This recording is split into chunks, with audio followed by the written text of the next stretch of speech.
Oh. So, do you consider it a trauma still, like 9/11? A trauma? Well, obviously it's a trauma, but like, I mean... Han förstår svenska. Jo, men du pratar engelska. Jag tänkte det är artigt att prata tillbaka på engelska. It's up to you. I understand English. Han skiter verkligen i det. Det är så himla mycket. But, as far as... of course it was a terrible day. It's not like I wake up and think about it today or have PTSD or anything. No, but du flyttar ju också till Sverige. På grund av... Du flydde ju från ditt terrordrabbade brinnande inferno. I moved here for my wife, but when September 11th... Men också lite 11 september. Yeah, it was like, I was like, hey, 12 september. I met this switch. Let's go. No, jag tänkte, nu ska jag flyga till... Nu är priserna svinbilliga. Fy fan vad sjukt. Ska jag inte bara sticka? Hey baby, I'm coming over. When it happened, I was in the military. I joined a year before, so I joined when there was nothing. I joined in 2000. There was nothing happening. När det fortfarande inte var coolt. Eller var det tvärtom? Men de var inte i krig då? No, it was like... precis, men det inte blivit populärt än. It was like you go there to go to college, basically. You join the military, they pay for your school. Yeah. So I joined, and then a year later, they were like, no, this is what you joined for. It was those people came on. And I was like, var det många då av dina kollegor som bara åh? Yes. Well, no, it was more no, because immediately it was like a strong patriotism after having the whole country went like that. So I was in training, as you know, I was an air traffic controller. So I was like in intense training at my first base in Alaska, and then my mom woke me up crying about it, and you know, it's 4 o'clock in the morning there, 9, and so I was like, what's happening? And then I got to work. They were like, I had my blues on, like your, someone's like dress clothes. Okay. They were like, go change, put your gear on.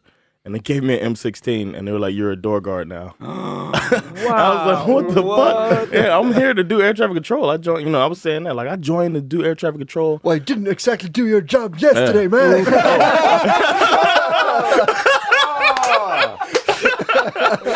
You're a fucking door guard now. Exactly. You fucked it up. It's all your fault. You have been demoted. But du kan inte vakta luften, du får vakta en dörr. But crazy thing, this was I was in Alaska, and there was a little Cessna, those small planes, little propeller planes, and he was flying around and he wasn't responding. And this is why I feel like that day, that plane that they made the movie about, Flight 93, I believe it was shot down by a military plane, because there was a Cessna that we were going to shoot down because it wasn't responding, and they were just like, copy, they were calling this plane and he wasn't responding. He was just flying around, hey, and then we have these, they're called alert jets, and they don't wait for takeoff. They don't wait for you to say clear for takeoff. They just go. So when you see the doors open, you just yell at everybody, get off the runway, to all of the little vehicles that sweep up and all that shit. Okay. So these alert jets went up, flew next to this fucking guy, and was pointed to the ground. And then all of a sudden he comes over the radio, Tower, so sorry, I didn't know. I'm sorry, I didn't have radio contact. And he didn't know what was going on. But he was going to get fucking shot down. If those pilots weren't nicer. I Alaska. In Alaska. Samma dag. Yeah. 11 september 2001. Yeah. Så var han bara åker omkring. Yeah. Just lyssna på musik förmodligen. Yeah. And they were like, you need to drop. Halfway through the danger zone. Gonna take a run. So they told him to get out. But for like, I don't know, 6 months or so, I had to do door guard. 12-hour shifts. Fucking sit there with a rifle until they dropped the level to... Men det var för du var under utbildning eller var det för I was the one who was in training. It was me and 2 other guys. Okay. So they were like, we shifted. Så de satte er utbildning på paus då eller? Yeah, exactly. For about 6 months. And then I went to the war. After that, yeah. So it was like, Vart var du? Once I got first Oman, when the actual war started, I was there. When Colin Powell told all those fucking lies, we sat around watching the TV, wondering if we're gonna go to war or not. And then he told us we're gonna go. And then var ni också så här? Kom igen. No, I was like, we were completely thinking Colin Powell. He's Colin Powell. You're like, oh, we're doing the right thing. We stood out there. One of the most patriotic moments of my life. We stood at the flight line. The planes in Oman. We had B-2 bombers they have 4 F-16 engines. That's how big these fucking planes are. They're the ones who bombed the palace. And we stood at the flight line. I wasn't working at the time. I was just on like off that day, and they cleared them for takeoff.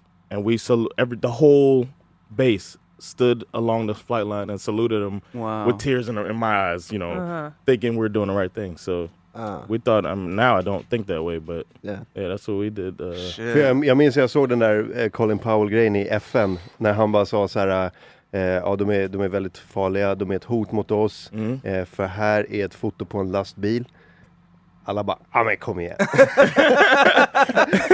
Har de lastbilar? Först visade de så här skulle man kunna transportera kemiska vapen i en lastbil som ser ut så här, och sen var det satellitbild på massor med lastbilar. Och vi bara, är det här allt du har på riktigt? Är det du ska göra liksom? There's one outside the window, man! Nu är det en lastbil ute på gatan. Fan, alltså jag visste inte om det här när jag liksom köpte den här studion, men alltså de har sopbilar och rengöringsbilar precis hela tiden här utanför. Men fan, jag hade ingen aning. Jag visste inte att du var med i själva The War on Terror. Yeah, I went twice. I went to Oman first and then I went to Iraq the second time. Wow, men gud, det måste ju vara ett... Du är verkligen från USA.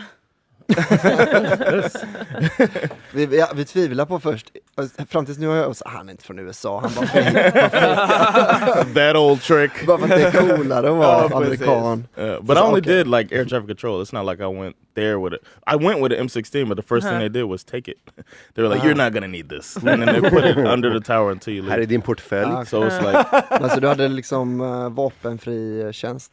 Yeah, I mean, I carried my weapon. I went out and gave candy to the kids, and I had my weapon then, but it wasn't like... I never had to shoot it, except for in training. Isn't there a shortage here of air traffic controllers? Intressant att du frågar... You looking for a job? No, I tried. They were like, no. Really? Yeah. So did you tell them you were in Oman and Iraq? I told them all of that. I didn't bring my training stuff with me, so that's my fault too. För då så du kom bara dit och sa, jag kan I had flyg. All I needed was it's called a CTO card, so certified. Like I could work for the FAA in the US. I thought that was enough. I showed it, and the lady was like, "We need you're not qualified here." Was it also they said like, Jonathan, why did you bring an M16? I was like, I want you to put it under the tower. You're not gonna need this. Not this again.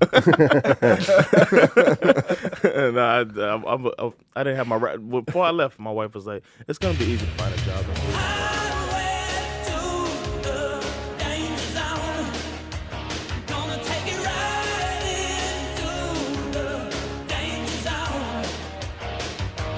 Halfway through the danger zone.